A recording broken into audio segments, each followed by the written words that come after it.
तर ही वाफलेली वडी आपण काढलेली आहे। तर याचे छोटे छोटे पीस करून घ्यायचे कापून।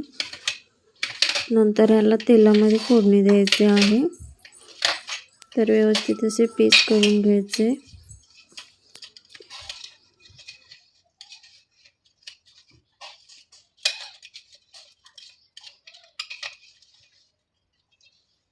तर कढईमध्ये थोडेसे तेल आणि लसूण टाकून घेतलेला आहे। तर वडीचे छोटे छोटे काप केलेले आहे। तर थोडेसे तीळ टाकायचं आहे, त्यामध्ये व्यवस्थित भाजून घ्यायचं आहे।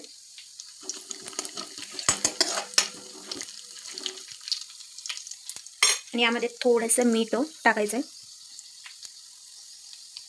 तीळ आणि लसूण भाजून झाल्यानंतर त्यामध्ये वडी टाकायचं आहे कापलेले। व्यवस्थित मिक्स करून घ्यायचं आहे।